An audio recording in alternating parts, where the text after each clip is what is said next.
Hello, my name is Alex Aungst, CHS class of 2019. The date of this recording is Monday, March 16th, 2026, at around 4:45 Eastern. This interview is being recorded online via Google Meet at our respective homes. Justin, if you would like to do the honors of stating your name, your class year, the years that you played, and what roles you played in the band, that'd be appreciated. Yeah, no problem. Yeah. Justin Welling, class in 1999. I was pit percussion, played keyboard, and then also ended up senior year, I was our drum major as well. Yeah. Were you the drum major, like the sole drum major of the year? Who was or was somebody else drum major as well? No, I was sole drum major my senior year there. So that was I think I'm not sure about currently, but I know at least back then we were doing competition band and everything, and so we had the single drum major up front. I think some of the later years they may have had a couple duplicate drum majors and stuff though too. But, I wasn't aware that it was just a single, setup. I think the way they do it now, there's like a, I think they're both upperclassmen. One might be a senior and a junior, but I'm not certain.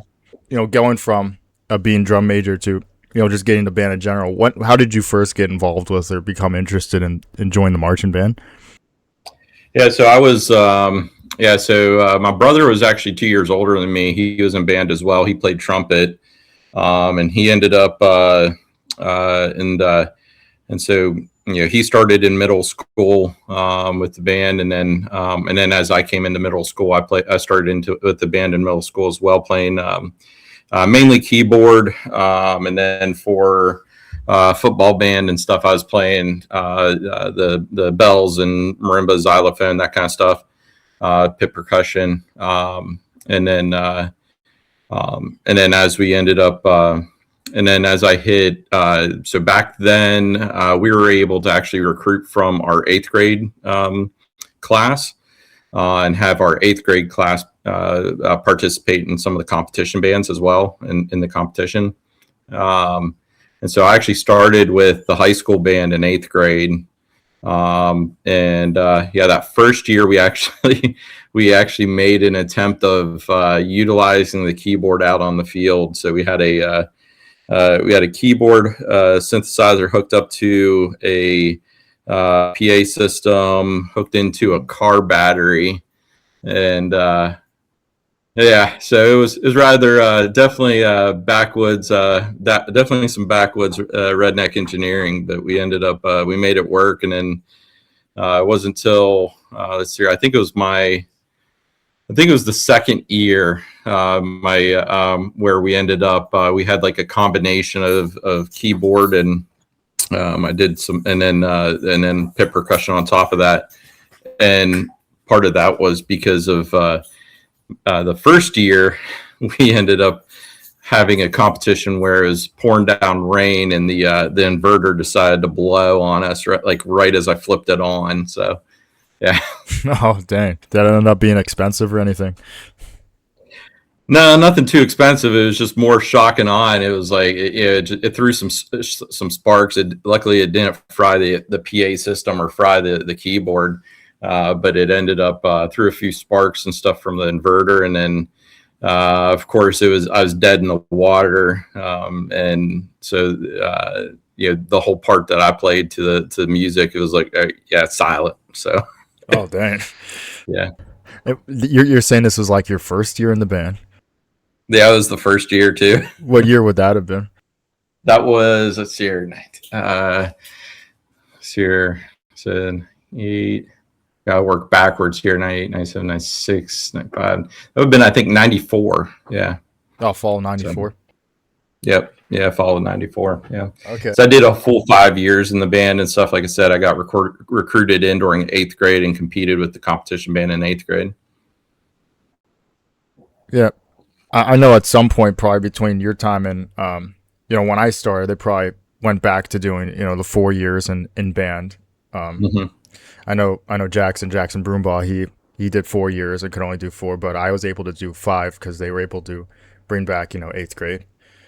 I think at Yep. that point they ended that while I was still in band, and so now it's still 9 to 12. Okay. Yep. Yeah, I know there was like some back and forth and stuff there too, especially after Schaefer passed away, and there like I know there was a little bit back and forth where it went. I think it was not too long after he passed away that they kind of dissolved the competition band. I think too.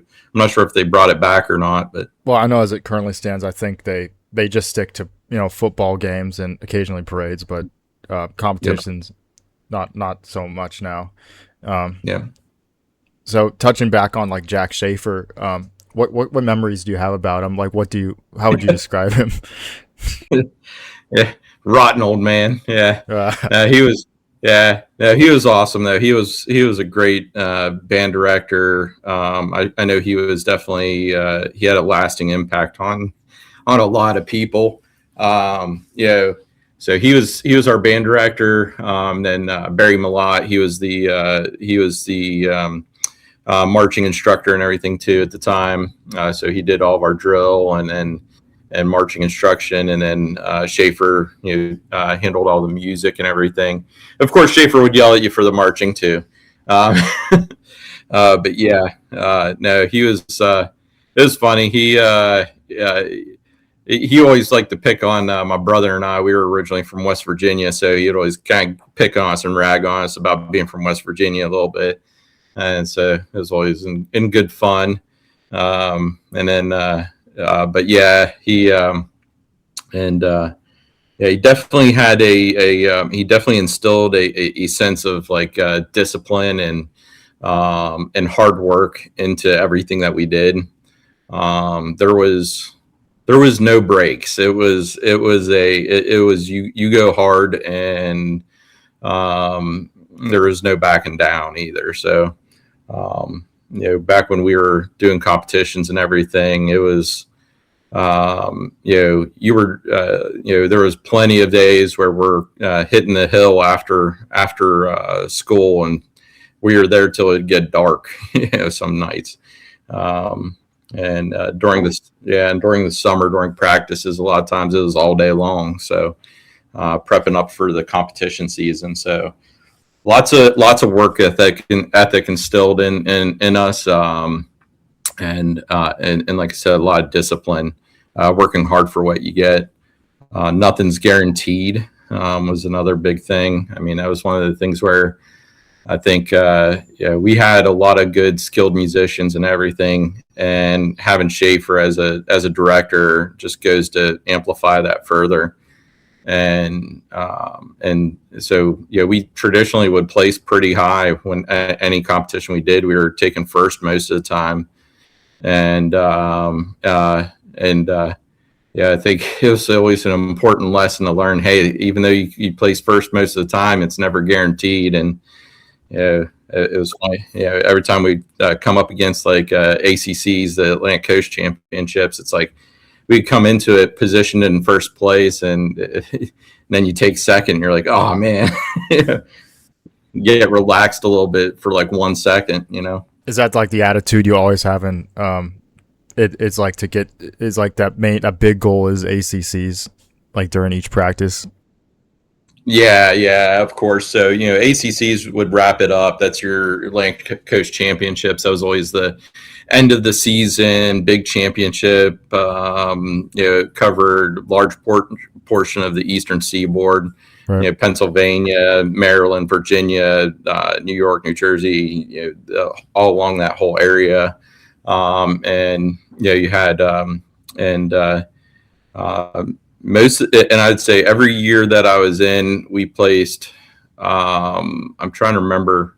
I want to say we were top 3 every year at ACCs. At least top 5, but I want to say it was the top 3 every year. So we definitely had a great band. Reflect on say like his assistants like Barry Mellott and like the instructors. Like, what do you remember about them? Yeah, I mean, Barry was just like Shaffer in a lot of it. It was all about the work ethic and how much you put into it. I mean, if you were late for practice, you were running laps. If you're goofing off in practice, you're running laps. If you're you know so it was definitely both of them very much so instilled a lot of work ethic and drive discipline into our minds, which is important. I mean, I think there's a lot of that gets missed in some of the in today's sports and today's and some of today's youth, I could say. Would you associate that discipline more so with Shaffer or with Barry?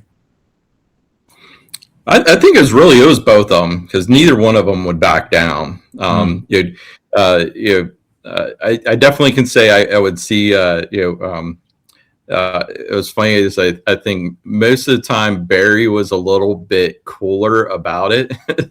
At least where Shaffer would Shaffer would have his moments where he would just fly off at you. But it was and so it was definitely, I think, the one where most people were the most scared of upsetting was Shaffer by all means. As drum major, like, how would you describe your style while you're in a band? Do you feel like it was did you try to fit into like a philosophy of like discipline, or did you feel like as like as like being part of your age group there was like some room for like relaxing and goofing off and stuff like that, or like how was that balance for you like? Yeah, so definitely, drum major was honest. That was a very hard year, because I mean, being drum major, you have to understand all of the music, right? Not just your own part, and there's a lot of discipline involved in being the drum major, but there's also a certain level, at being a competition band. There, at least at that time, and the style of competitions that we were doing, there's a certain level of theatrics involved too in being the drum major.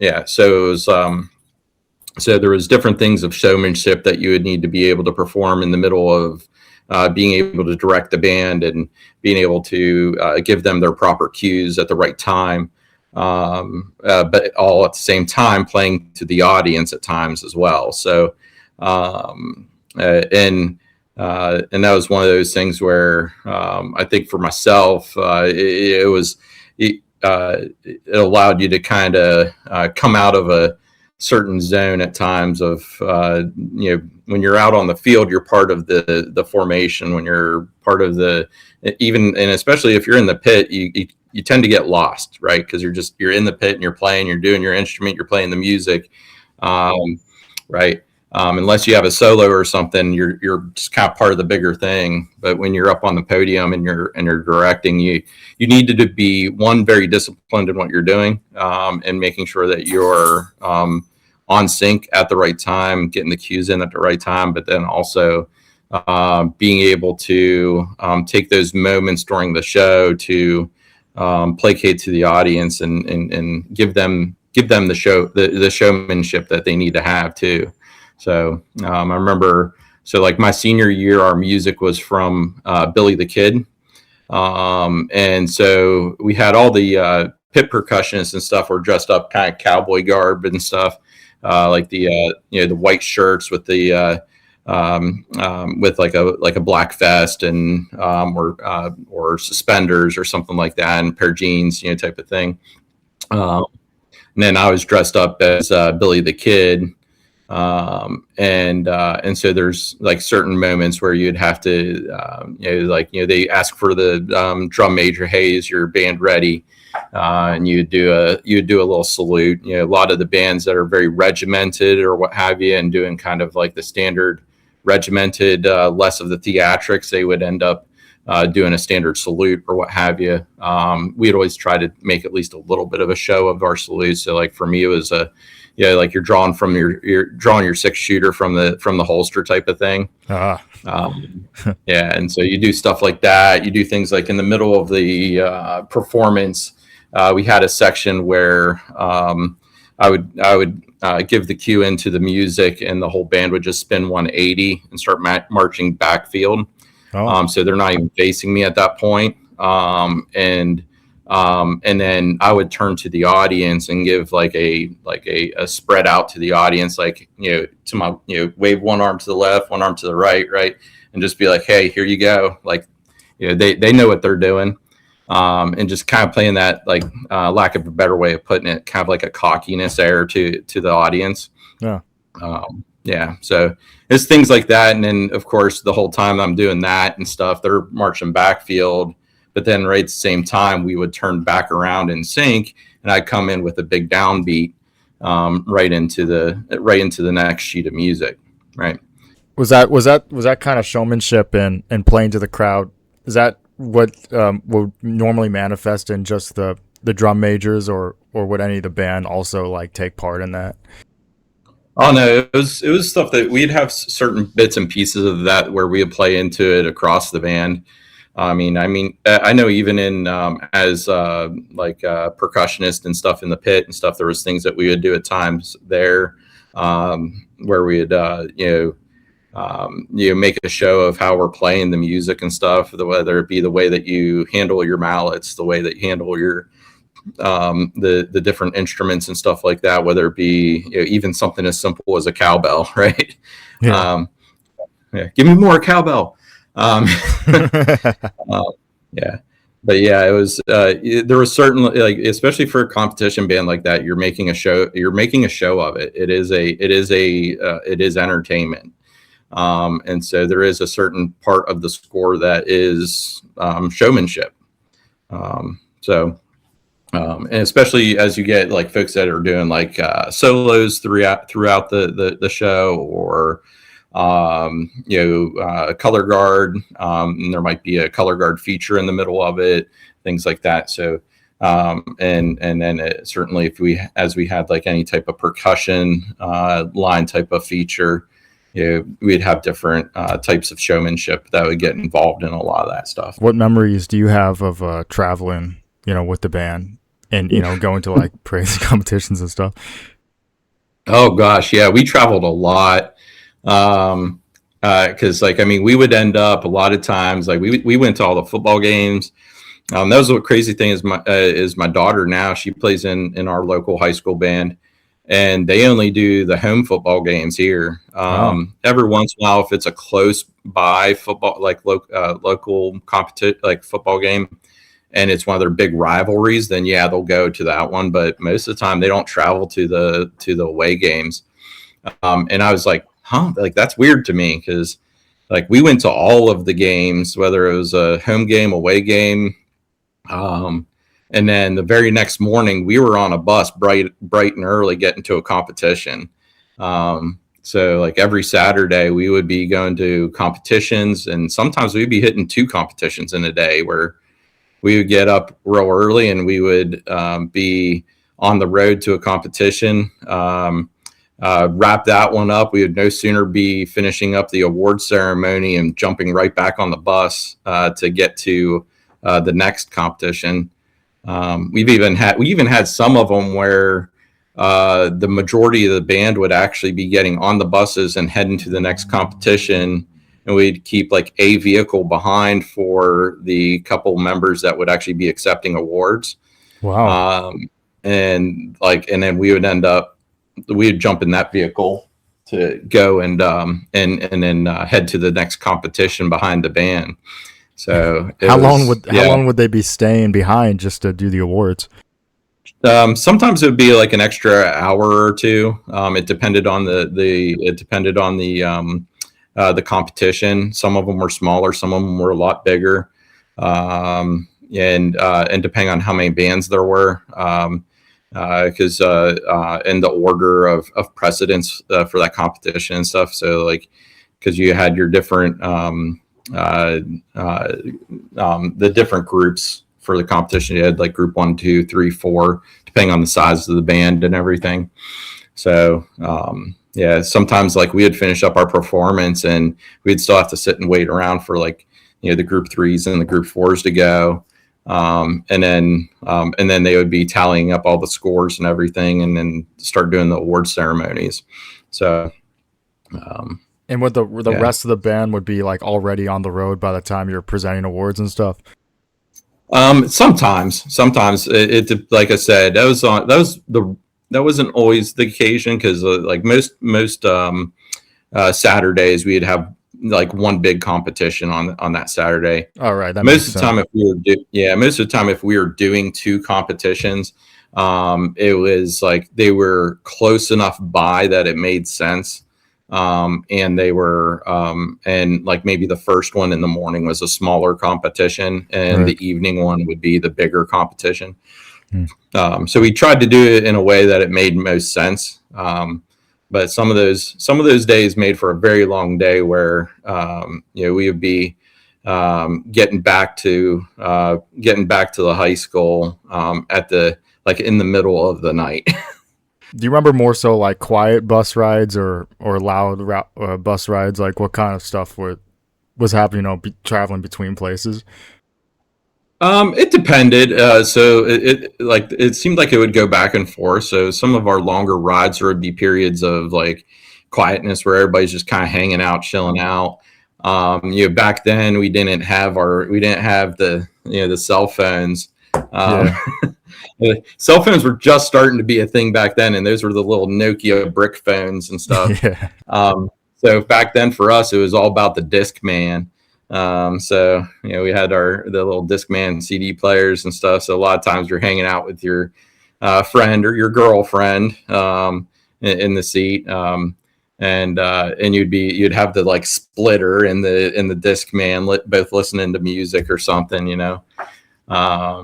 and so a lot of times it was pretty chill for the most part. And then usually as we got closer to the venue or something, we'd start like getting a little rowdy and getting amped up and things like that. And then certainly by the time we got to the venue and stuff, and then we started getting ready and everybody started getting in the uniform, and then we started getting rowdy. We'd be playing music and stuff. Like I can remember, we'd always end up having like a boombox. Still dating myself a little bit. We'd have a boombox that we'd whip out and start blaring some like ACDC and things like that and everybody started getting pumped up. So that's cool. Remember anything like other cool places? Not strictly competitions, but maybe like field trips that you ended up going to. Yeah, I think two of the really cool memories we had. I mean, obviously ACC was always awesome every year because that was always the big competition. But two of the coolest places I got to do was one was going to Disney.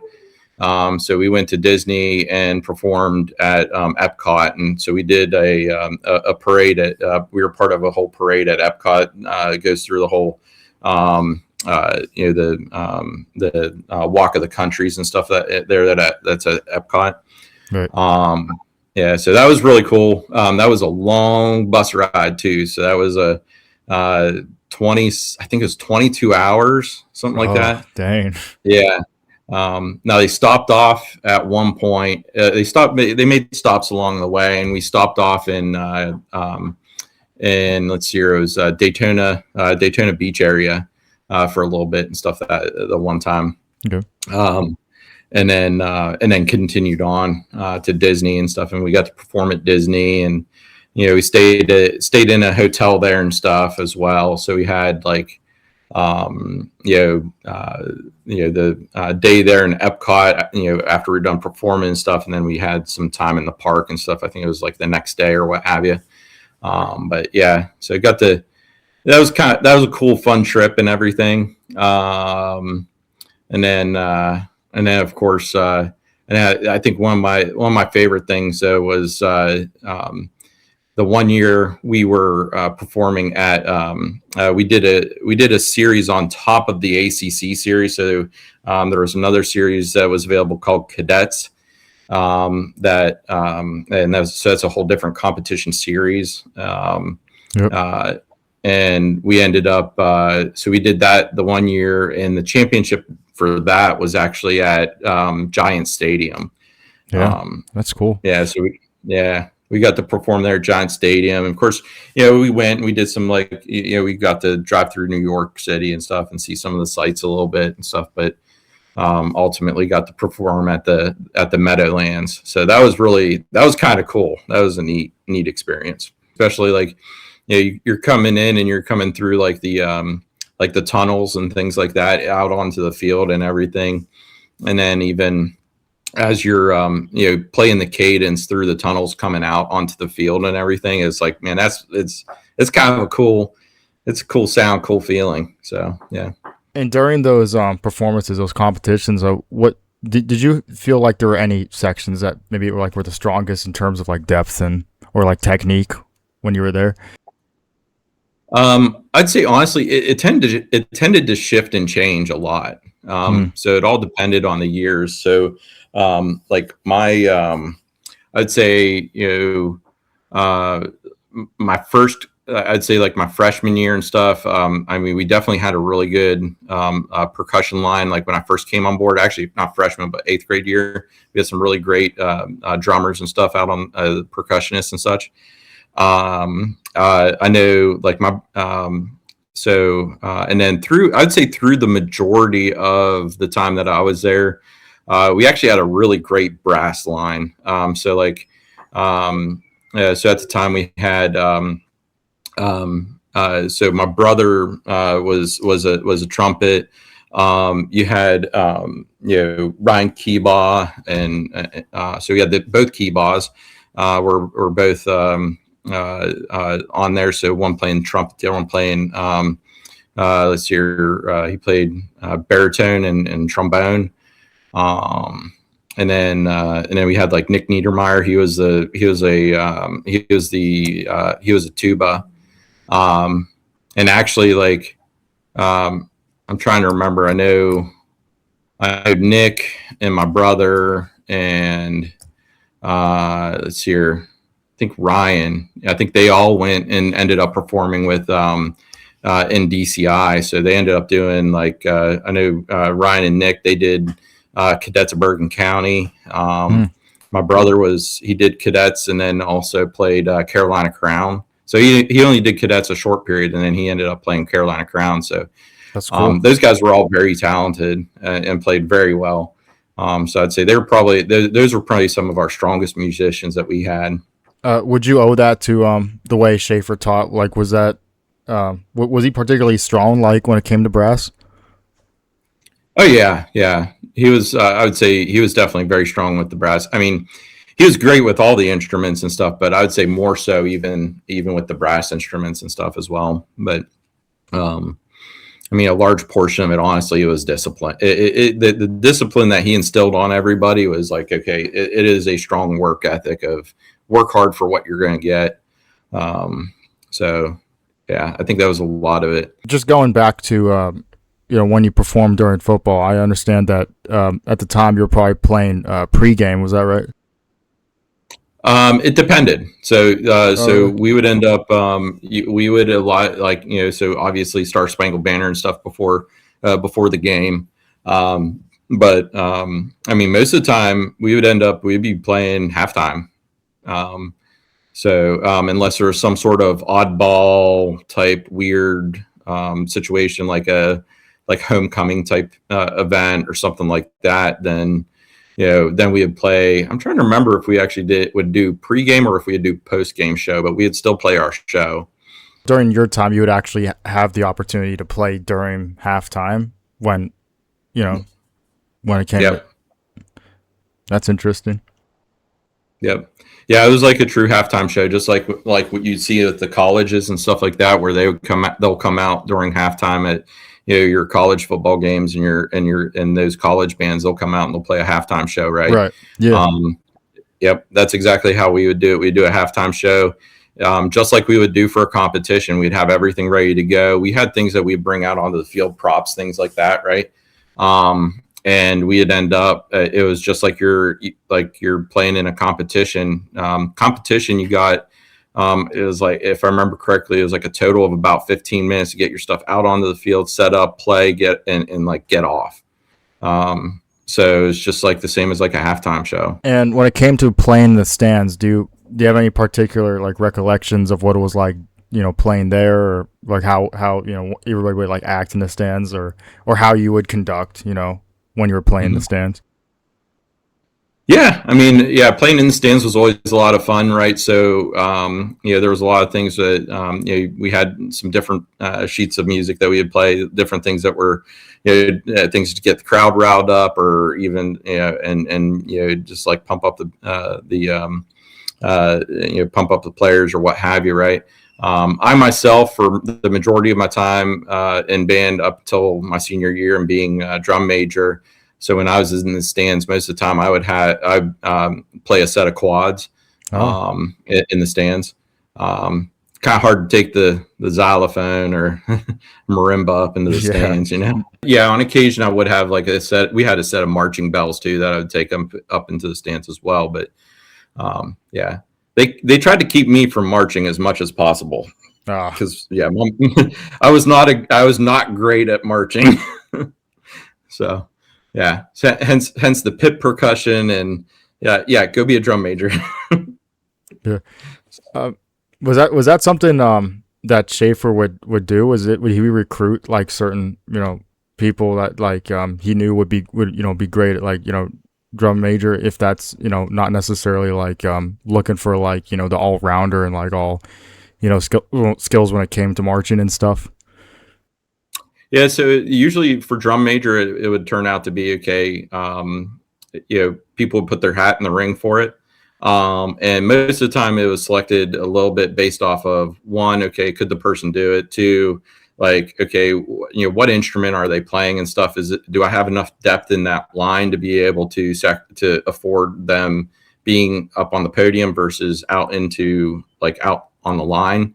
And like each year was a little bit different, right? And certainly, from that aspect, it seemed like we had a fair amount of drum majors that either got pulled from.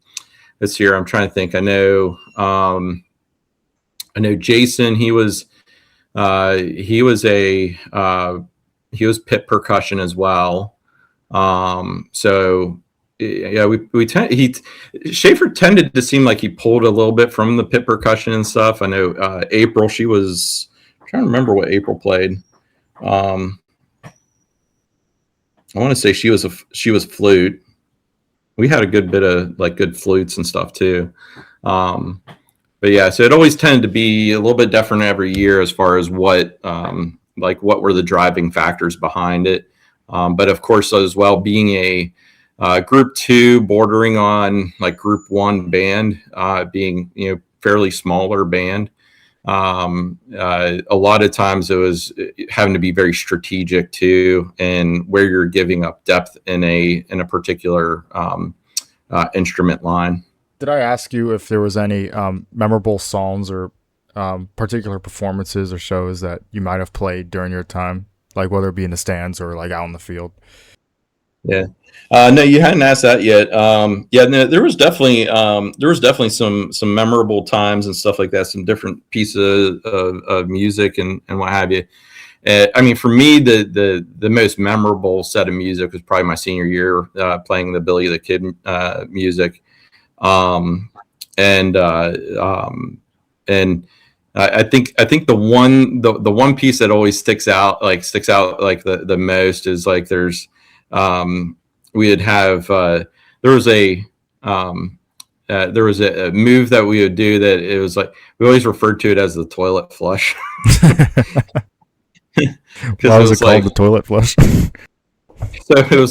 So it was a move where we would basically the formation would start out large and then come in and it would spiral and come in tight and then spiral back out and come out again. And so it was like, and so we always called that the toilet flush, but it was like, it seemed like it was a signature move. Like it was in the performance every year. Right. And it was not an easy one to do either. I mean, trying to syncopate everybody kind of swirling and coming in and then coming back out at the same time. You just had to be synced up real good. And then, especially as you're playing music throughout the whole thing, trying to make sure you're not hitting somebody else with an instrument. Yeah. But yeah, it was, that was kind of one of the big moves we always did. And then the other thing being the piece that I described earlier of, we'd always have something in there where we'd send the band marching back field, or at least facing away from the drum major for a period of time, right? Just to show that yes, our band is capable of holding a beat without even having the drum major present. All right, it was like that little bit of show or air of cockiness at a way, and almost every single time when we'd have something like that, or even have a silent drill where you're just drilling, you're doing marching maneuvers without even any music going. Mm-hmm. When you would come out of that, it would always come in with like some sort of a big downbeat. And so it was, like a full force hit a note, like just full blast out and right into the music. And so that was, so like the year that I was drum major, when we had come into that formation and flip back around into that whole, come in with the big downbeat, it was a big jump up, come down with the downbeat, like right at the right time. So it was like, those were some like cool, memorable moments of the music that were always like, man, those were like the fun moments, the cool things. Would you attribute some of those like drill motifs to like, in particular, like, would you attribute them to like Shaffer or Barry Mellott, or who would you think? There's a little bit of both, honestly. There was a little bit of both there. Because honestly, like Shaffer, even in the way that he directed, it was a little bit crazy. So like if you watch like some of these like the old Bugs Bunny cartoons, like the old conductor up on the that is kind of going kind of crazy and stuff, and like wild body movements and hand movements and stuff. That was like, and kind of hopping and jumping around a little bit, like that was Shaffer to a T. It was almost like a cartoonish caricature at times, but it was like you could tell that he loved the music and he loved being into the music though as well. So going into your senior year in the band, what was the general mood? Would you like have a recollection for the general mood for you and maybe other graduating seniors that you were close to? Yeah, I mean, like I think it was a tight camaraderie. Like, I mean, it was like everybody, you had your little cliques and stuff within the band even, and everything, but there was always like, for the most part, everybody got along. There was always little skirmishes and things like that would occur, but right. But we always had, like, when it came time for competition, when it came time to, like, we'd be serious about the competition, but we were always having fun with it at the same time. And so it was always, there was the time for seriousness and there was the time for having fun. And so I think that's one of the big reasons too, why a lot of times we would do things where we'd be jumping around, having fun and like pumping up in the parking lot, getting ready for the competition and everything. And then that way we got it all out of our system, and it's like right as soon as we hit and as soon as you're marching in and coming into the stadium, it's okay, game face on, right? But yeah, no, it was. I think there was and we held a lot of traditions and stuff too. So like seniors and everything, we'd end up having a certain aspect of it where we do a lot of things for the seniors, where they get some senior gifts and things like that, and then it was always interesting too, the way that we were run with the way Shaffer ran the band and everything too, and that the band never really ever got a whole lot of funding through the school itself. Right. And so it was one of these things where honestly Shaffer put a lot of his own money into it, to the extent of even transportation. And it was like he had, I think by the time I graduated, our modes of transportation for the most part for the band was a panel van with carpeting on the outside, a yeah, just to pass the Pennsylvania state inspection, so you couldn't see the rust holes. The same thing on it was an old like green colored hearse. It was like pea puke green. And it was like it had like shag carpet on the outside.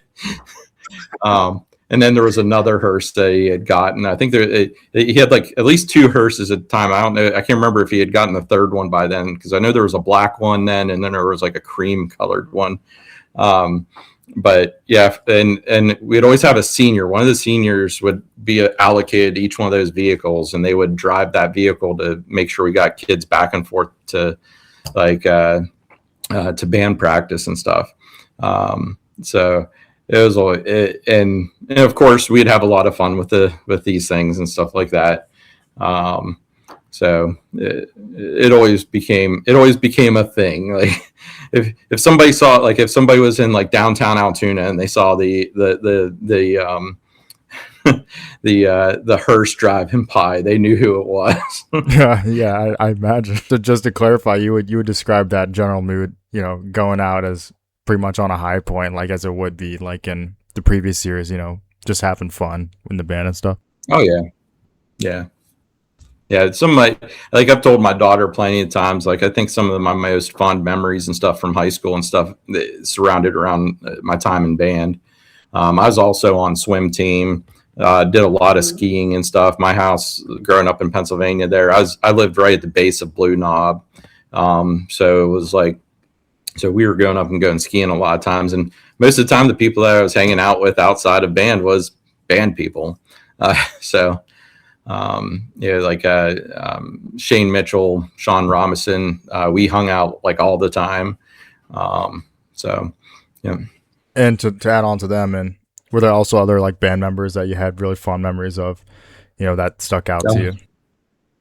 Oh yeah. There is. So we had we had our group of friends and stuff, and so it was like I said, I hung out a lot with Shane and Sean, and then also like let's see, Aaron and Kella, April, Denise O'Day was another one.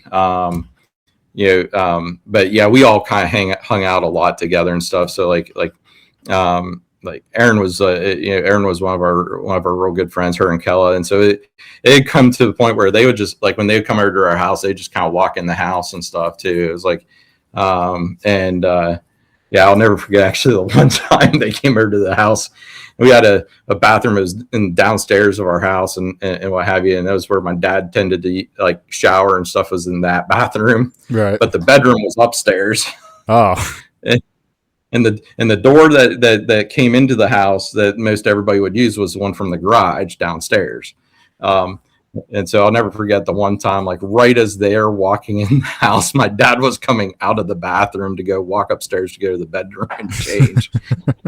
And it was like, so yeah, it was kind of one of those funny moments. It was like, oh, but yeah, no, there was plenty of moments throughout the years of like, just everybody kind of hanging out. We had a lot of fun memories of everybody coming over to the house and hanging out, jumping in the pool. We had a pool at our house, and then like even Erin Leidy, she had or Leidy, yeah, Leidy. She had the there was Leidy's flea market that was like right next to where I grew up. Yeah. And then there was Erin Leidy. She was in band with us, and we'd hang out at her place a lot of times because they had a pool table in the basement. So yeah, post graduation stuff. What was life like? After marching band. After high school. So I'm probably one of the oddballs of at least some of the folks. I mean, I didn't really actually do a whole lot with music once I actually graduated. So I actually I went off to college to South Florida, and I went to school at Florida Atlantic University down in Boca Raton. Ended up for engineering, and I was actually supposed to swim there as well, but ended up having some shoulder issues my senior year, and everything kind of prevented me from continuing on with the swimming. But yeah, I ended up going off and doing that, and then eventually ended up back up north after I finished up school. Worked for a defense subcontractor up in West Virginia for about 4 years or so. Um, so, and then found my way back down to Florida. So, yeah. It's quite a journey. Would you say there was a thing or maybe a few things that marching band taught you, about life as you're living it now and, hopefully into the future? Yeah, I think like kind of like I mentioned a bunch of times earlier, is I think the biggest things were the discipline aspect of things, as well as the just trying to and just working hard for what you get. With the marching band, it was we put a ton of work into being the best, and at the same time, there was a large amount of discipline into that to know like when is the right time to do things. It's okay to have fun. Yeah, absolutely. You gotta have some fun in life, but there's a right time for it. And so that was one of those things where I think was a big important piece too, that a lot of us had instilled in us. Allows us to be driven individuals, people that can go out there and chase after things and make things happen. So what were you doing, and what are you doing now? Like, what for work? Yeah, so I've been now civil service for the military for about 17 years now. So yeah, after almost 17 years. Geez, holy crap. So after my time there up in West Virginia working for a defense subcontractor, I actually did a short stint doing like biomedical for a biomedical company. That was a lot of fun, but very volatile work. It's like one of these things where you never know if you're going to have a job next day. Right. Eventually got laid off from the position I had there. They decided to close down the facility and turn it into like an R&D type facility, laid off like 75% of the engineers and stuff. So at that point, I went to work for the Navy. Did about 7 years with the Navy, working with submarines and stuff in Kings Bay, Georgia, right over the Florida-Georgia line, living in like just outside Jacksonville, Florida. And then now I've been over here with the Air Force for, let's see here. This will be year 10 this year. So I've been over here for a little bit. I did some fusing. I was a lead engineer on a fusing program for a little bit here as the chief engineer for the MOP program for about 4 years or so as well. And that's massive ordnance penetrator.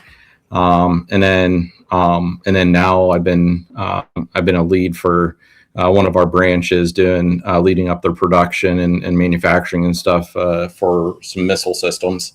So yeah, been playing around with weapons and blowing things up for a living, as I like to put it a lot of times. So I've been doing that. So that's the day gig, and then on the side, I have a side business that I started up a few years ago with my family here. So we have a company called Resurrection Hot Sauce. Okay. So hot sauce company. And so we've been doing that now for about it's about 6 years. COVID kind of put a big hamper on things and stuff. So that first year is like almost like negated. So really 5 years solid. But yeah, we've been having a lot of fun with that, and that's been slowly growing. So now we're actually getting ready to try and take on a second business venture as well. Nice. And yeah, so it seems that like after marching band, you've done pretty good for yourself. Oh yeah, yeah. I've definitely been found myself in some good places and some very interesting jobs, working some very cool things over the years, and then like I said, getting to do a fair amount of fun things over the years of like, and I said, I'm over here on the Panhandle now, over by Eglin Air Force Base, over by Destin, Florida. actually in a nice little cozy town called Niceville, of all things. And yes, it is nice in Niceville. Well, if you're fine with it, I think we can end the interview here on this note.